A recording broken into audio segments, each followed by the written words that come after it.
प्यारे विद्यार्थियों, आप सभी का चैनल पर हार्दिक स्वागत है। प्यारे विद्यार्थियों, आज हम आपकी पोइम ऑन्ट जेनिफर्स टाइगर के एमसीक्यू टाइप क्वेश्चन का अध्ययन करने वाले हैं।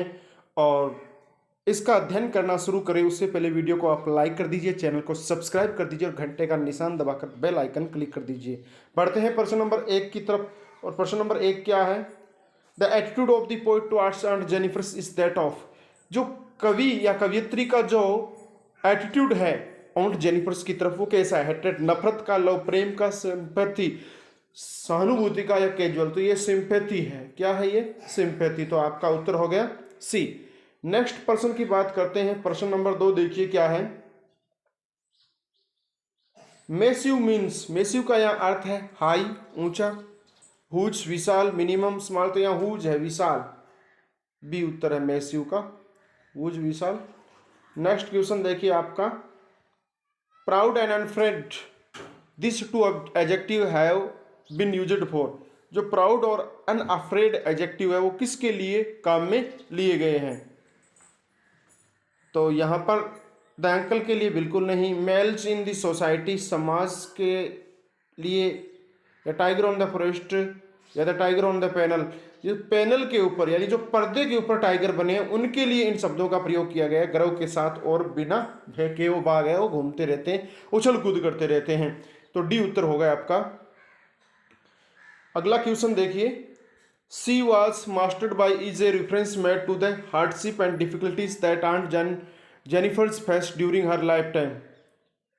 तो she was mastered by a reference made to the, ये किसके संबंध में? Hardship and difficulties that aunt Jennifer's faced during her life time. चाची जेनिफर ने अपने जीवन के अंदर जिन कष्टों को और कठिनाइयों को सहन किया उन्हीं के बारे में। तो ए उत्तर हो गया आपका। नेक्स्ट क्वेश्चन है। स्टिल रिंगड मीन्स, स्टिल माने तो अभी भी, रिंगड कोई चीज से बंधा हुआ होना है। तो ऑपरेशन विल कंटिन्यू, स्टिल अभी भी ये कंटिन्यू होता है। तो ए ही उत्तर है कि अभी भी कार्य जारी है। Too many rings on her finger, अंगुली में बहुत सारी अंगूठियां होना, ये कोई उत्तर नहीं है। रिंग ऑफ द बेल, ये भी नहीं है। घंटी का बजना, क्वाइट एंड पीसफुल, शांति, ये कुछ नहीं है। आपका ए उत्तर है। नेक्स्ट क्वेश्चन देखिए आपका स्क्रीन पर है।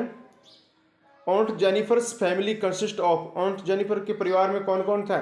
सी एंड हर हस्बैंड, वह और उसका पति, वह और उसके टाइगर, वह और उसके बच्चे। सी एंड हर हस्बैंड, उसके नौकर। तो वह और उसका पति दो ही थे। तो ए उत्तर हो गया आपका। कौन सा उत्तर हो गया आपका? ए हो गया। आगे बढ़ते हैं प्रश्न, अगले प्रश्न की ओर। The world warlike in the context means. The word warlike in the context means का क्या अर्थ है? Timid, arrogant, honourable and brave, या मेलिशियस। तो स्वार्लिक होता है बहादुर, शौर्य कह सकते हैं अपने जिसे। तो आपका उत्तर क्या है? सी है, ऑनरेबल एंड ब्रेव। सी उत्तर हो गया। नेक्स्ट क्वेश्चन आपकी स्क्रीन पर है। The word French in poem means. The word Prince का मतलब क्या है? उछल कूद करना होता है। प्रिंस का मतलब उछल कूद, चहलकदमी कह सकते हैं। तो पहला टू जंप अहेड, आगे पीछे उछलना। टू डांस, नृत्य करना, खाना।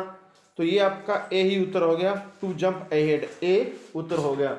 आगे बढ़ते हैं अगले प्रश्न की ओर। और अगला प्रश्न आपकी स्क्रीन पर आ गया है। अगला प्रश्न क्या है? The messy vote of uncle's wedding band is a subtle reference to. Uncle के विवाह बंधन का जो बाहरी वजन था वो किसकी ओर संदर्भ देता है? मेल ऑपरेशन, व्यक्ति के दमन की ओर। Suppression at the hand of her husband, अपने पति के हाथों से या हाथों की कठोरता से। द हैवी गोल्ड रिंग, तो ये पति की कठोरता से ही कहा गया है। तो बी उत्तर हो गया आपका। Next question. What is the aunt Jennifer doing with वुल।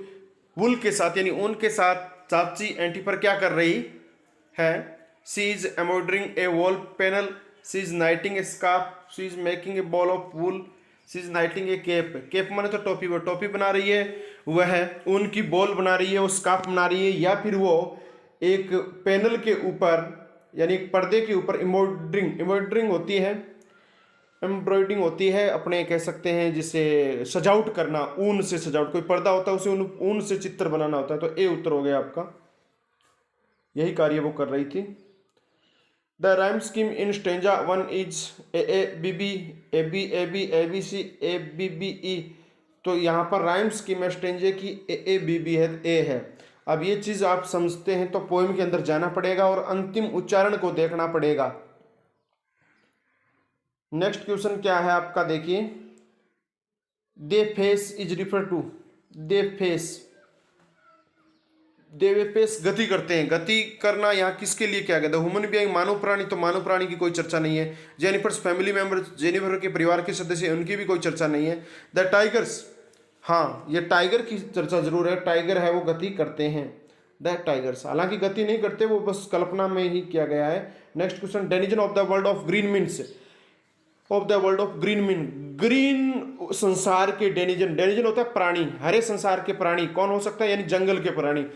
तो रेजिडेंट ऑफ फॉरेस्ट, यानी उत्तर आपका क्या है? ए है, resident of forest, A.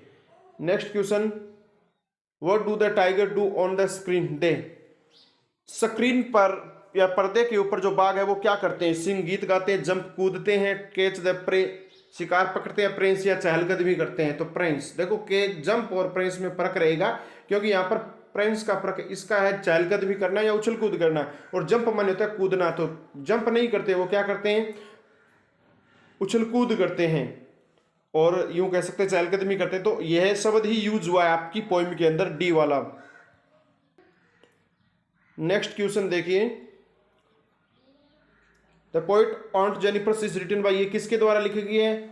Elizabeth Eden, Adrienne Rich, Kamala Das, Sarojini Naidu. तो ये एंड्रिन रिच के द्वारा लिखी गई कविता है ऑन्ट जेनिफर, भी उत्तर हो गया आपका।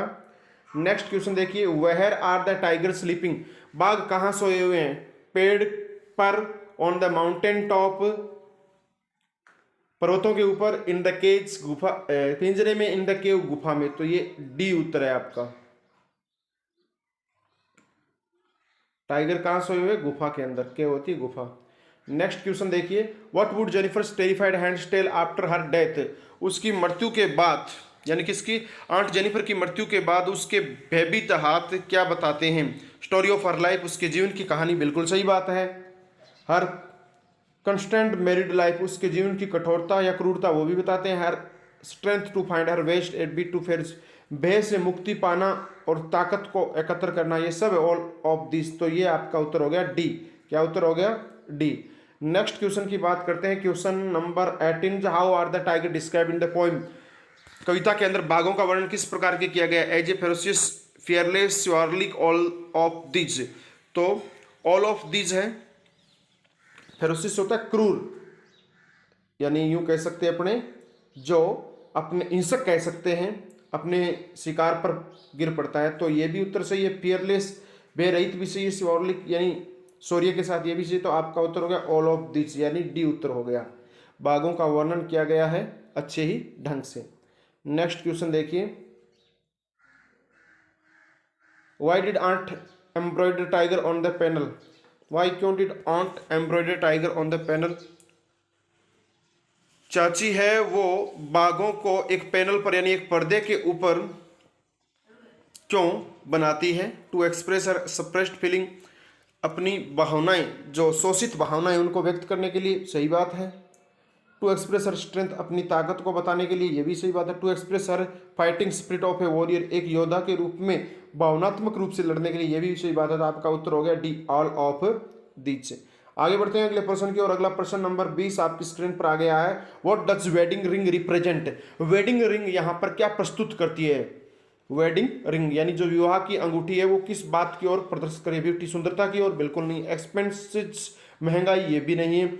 Unnecessary pressure of her dominate husband and responsibilities of married life, यानी अपने पति का, श्रेष्ठ पति का अननेसेसरी प्रेशर यानी अनावश्यक दबाव, और रिस्पॉन्सिबिलिटीज ऑफ मैरिड लाइफ, और वैवाहिक जीवन का उत्तरदायित्व। तो आपका उत्तर क्या है? सी है। यानी जो वेडिंग रिंग है वो क्या बताती है? आंट जेनिफर के श्रेष्ठ पति का अनावश्यक उसके ऊपर दबाव और उसका जो वैवाहिक जीवन है उसके जो उत्तरदायित्व है उनके बारे में बताती है। नेक्स्ट क्वेश्चन आपकी स्क्रीन पर आ गया है और अगला क्वेश्चन है, what is Aunt Jennifer loaded with, Aunt Jennifer के ऊपर किस प्रकार का लोड है, किस प्रकार का दबाव है, किस प्रकार का वजन है? वेट ऑफ रिंग्स, अंगूठियों का वजन। वेट ऑफ टाइगर, बाघों का वजन बिल्कुल नहीं है। Burden of house hold work, गृह कार्यों का वजन, ये भी नहीं है। Heavy responsibilities of married life, यानी वैवाहिक जीवन के जो उत्तरदायित्व हैं, भारी उत्तरदायित्व हैं, उनका बोझ है। तो आपका उत्तर क्या हो गया? डी हो गया। नेक्स्ट क्वेश्चन देखिए क्या है, 22। What is the tone of the poem towards the end? अंत में ये कविता किस प्रकार की टोन लेके आती है, मतलब क्या नजर आता है? हैप्पी मोमेंट्स, खुशी के पल, बिल्कुल नहीं है। रिजोल्विंग, समस्या का समाधान, बिल्कुल नहीं है। होपफुल, उम्मीद नहीं है। सैड एंड टेंस्ड, यानी दुखी और चिंता या तनाव कह सकते। तो आपका उत्तर क्या है? डी है। अगला प्रश्न आपकी स्क्रीन पर आ गया है और अगला प्रश्न क्या है, what is the poet conveying through Aunt Jennifer tiger? Aunt Jennifer के जो टाइगर है, चाची जेनिफर के टाइगर के माध्यम से कवि किस बात की ओर इंगित करता है? वाइल्ड लाइफ, जंगली जीवन, करेजियस टाइगर्स, बहादुर बाघ, या यूं कह सकते हैं बाघों का साहस, टाइगर्स एंड देयर करेज, बाघ और उनका साहस, female existence and their fear of man, यानी एक महिला का अस्तित्व है, and their fear of man, और व्यक्ति से उनका डर। तो यही आपका उत्तर है, डी, फीमेल एक्सिस्टेंस। एक्सिस्टेंस होता है अस्तित्व है, महिला का अस्तित्व है। डी उत्तर हो गया। आगे बढ़ते हैं प्रश्न नंबर 24 की ओर। What did ordeal of tough times to do in Jennifer's life? Jennifer के लाइफ में कठोर जीवन कौन सा था? They made her a hard hearted person, she developed hearted, she became weak.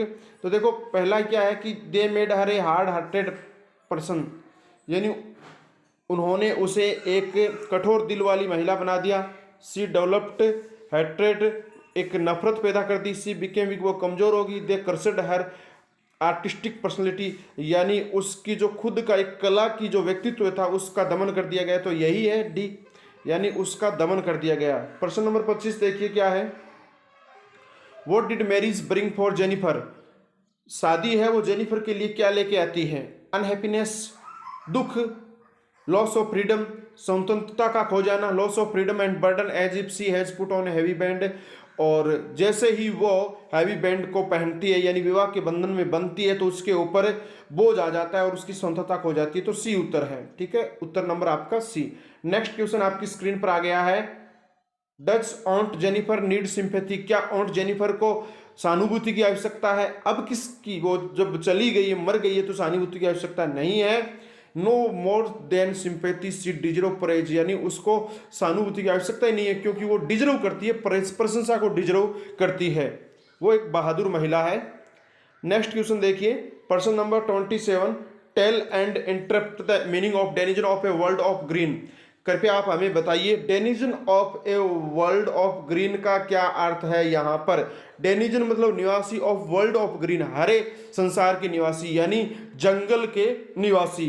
तो फॉरेस्ट हेटर्स, जंगल से नफरत करने वाले, बिल्कुल नहीं है। फॉरेस्ट लवर्स, जंगल से प्रेम करने वाले, ये भी उत्तर नहीं है। फॉरेस्ट डिवेलर, डिवेल माने होता है निवास करना, यानी जंगल में रहना। तो सी उत्तर हो गया आपका। आगे देखिए प्रश्न नंबर 28 क्या है, what is the purpose of creating animal which are completely a contrast to aunt's character? यानी जिन जानवरों की रचना की गई है इस उद्देश्य के तहत, जो पूर्णतः है वो आंट जेनिफर से विरोधाभास व्यक्त करते हैं। To show her strength and ability of not giving up in the face of difficult, यानी इनका जो शक्तित्व है, आंट जेनिफर का जो शक्ति है, and ability of not giving up the face of difficulty, और गिवल न त्यागना, और जो कठिनाइयों का सामना करने को न त्यागना, ये स्थिति है उनकी ओर। तो उनके बारे में या उसके साहस के बारे में, फेयर स्ट्रेंथ, तो ये आपका यही उत्तर है कि उसकी शक्ति को प्रदर्शित करता है ये। और इसके अलावा जो वो कठिनाइयों का सामना करती है उसको न त्यागने की उसके अंदर क्षमता है। तो आपका उत्तर हो गया ए। अगला प्रश्न आपकी स्क्रीन पर है, what is the significance of the world ringed? World ringed, जो रिंगड शब्द है उसका क्या महत्व है? सिग्निफिकेंस होता है महत्व होना। तो रिस्पॉन्सिबिलिटीज उत्तरदायित्व, हैवी ड्यूटीज बाहरी कर्तव्य, फैटी पीपल बड़े लोग, मोटे लोग, responsibilities that farmer circle like a ring surrounding her figure, यानी जो रिंग का सर्कल है, जो उसकी अंगुली के चारों तरफ जो अंगूठी उसने पहन रखी है उसका जो प्रभाव है उसके प्रति जो उत्तरदायित्व है उनकी चर्चा यहाँ पर की गई है। डी उत्तर हो गया आपका। नेक्स्ट प्रश्न देखते हैं क्या है, प्रश्न number 30 of what or of whom is Aunt Jennifer terrified of in the third stanza। अपने तीसरे स्टेंजा के अंदर चाची जेनिफर है वो किससे डरती है और क्यों भयभीत है? Of tigers, of her death, on her all dies, of her dominate husband. तो ऑफ हर डोमिनेट हस्बैंड यानी उत्तर आपका हो गया डी। नेक्स्ट क्वेश्चन आपकी स्क्रीन पर है, ऑन्ट जेनिफर टाइगर्स जो आपकी पोएम है उससे why is the she finding the needle so hard to pull. जो नीडल मानी होती सुई, सुई है उसके खींचने में कठोर कैसे है? बिकॉज ऑफ फ्लटरिंग फिंगर्स यानी कांपती हुई अंगुलियों की वजह से, बिकॉज ऑफ ट्रेमलिंग हैंड्स कांपते हुए हाथों की वजह से, बिकॉज ऑफ हर फियर्स उसके डर के कारण, because of the heavy weight of her marriage ring. तो क्या कहा गया? बिकॉज ऑफ हैवी वेट भारी वजन ऑफ हर मैरिज रिंग उसकी अंगूठी का। तो क्या कहा गया कि सी इज द फाइंडिंग नीडल की बात की गई है। तो फ्लिटरिंग फिंगर नहीं है, ट्रेमलिंग हैंड नहीं है, बिकॉज ऑफ हर फियर भी नहीं है यहाँ, because of the heavy weight of her marriage. तो आपका उत्तर क्या हो गया? डी हो गया। नेक्स्ट क्वेश्चन देखिए आपकी स्क्रीन पर क्या है, question number 32। Which words depict the dominate and arrogant attitude of the wild animals in the poem. Dominate और एरोगेंट एटीट्यूड है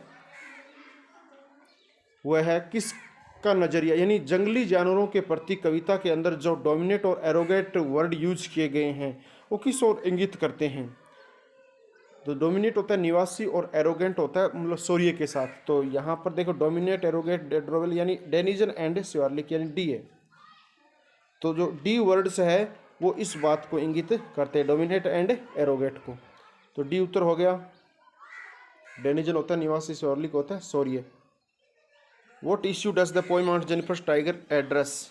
किस प्रकार का मुद्दा है वो ऑन्ट जेनिफर के टाइगर के माध्यम से उठाया जाता है या इस पोएम के माध्यम से उठाया गया है? कंस्ट्रेंट्स ऑफ वीमेन बिल्कुल नहीं है। Constraints of married life a woman experience यानी एक महिला के जीवन के अंदर या वैवाहिक महिला के जीवन के अंदर जो कठोर या क्रूर निर्णय होते हैं उनके बारे में, तो बिल्कुल यही है, बी उत्तर हो गया आपका। आगे देखिए प्रश्न नंबर 34।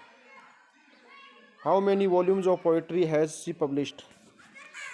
इस एंड्रिन रीच के द्वारा ये कविता लिखी गई है, उसके कितने वॉल्यूम यानी कविताओं के संग्रह हैं वो पब्लिश हुए? 18, 29, 39 या 19? तो 19 है। आपका उत्तर क्या हो गया?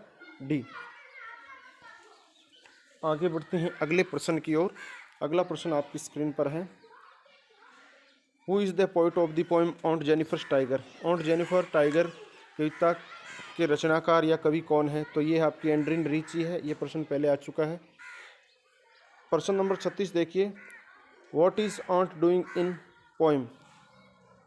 इस पोएम के अंदर चाची क्या कर रही है? कुकिंग भोजन पका रही है, एम्ब्रॉयडरी और वह उनके किसी कपड़े के ऊपर नक्काशी कर रही है, सजावट कर रही है, रीडिंग अध्ययन कर रही है, स्लीपिंग सो रही है। तो आपका उत्तर हो गया एम्ब्रॉयडरी यानी बी उत्तर हो गया। आगे बढ़ते हैं अगले प्रश्न की ओर। अगला प्रश्न आपका आ गया 37 नंबर, और क्या है, what is presented through uncle's character. तो what is the presented through uncle's character. Uncle के कैरेक्टर को किस प्रकार से प्रस्तुत किया गया है या कौन प्रस्तुत करता है या कैसे करता है? कि मेल स्ट्रेंथ मानव की शक्ति, मैन यानी व्यक्ति की शक्ति, मैन इज पावरफुल व्यक्ति शक्तिशाली होता है, man is like tiger man है वो बाघों की तरह होता है, मेल सोविनिज्म इसका मतलब होता है मानव की निर्दयता। तो यहाँ पर आपका डी उत्तर है। नेक्स्ट देखिए क्या है, question number 38। What is the meaning of the word Shivalik का क्या अर्थ है? फेरोसियस, फियरलेस ये भी नहीं है, commanding and demanding high respect ये है, commanding and demanding high respect यानी उच्च सम्मान के योग्य।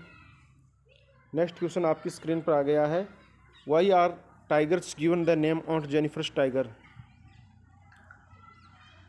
Y are the tigers given the name, इनको बाघों को ऑन्ट जेनिफर के टाइगर क्यों नाम दिया? Because she created them as expression to her inner feelings, यानी वह अपनी आंतरिक भावनाओं को व्यक्त करने के लिए इनकी रचना करती है, या फिर वह उनको लेके आई है, सी बिकॉज सी बॉट देम उनको खरीदा है, बिकॉज सी नर्चर देम या उनका पालन पोषण किया। तो ऐसा कुछ नहीं है, वह अपनी आंतरिक भावनाओं को प्रदर्शित करना चाहती है। तो ए उत्तर हो गया आपका। नेक्स्ट और लास्ट क्वेश्चन आपकी स्क्रीन पर आ गया है, how do the princess tigers look, यानी उछल कूद या चहलकदमी करते हुए बाघ किस प्रकार से नजर आते हैं? जस्ट लाइक डायमंड, हीरे की तरह, जस्ट लाइक टॉपेज, पुखराज की तरह है, जस्ट लाइक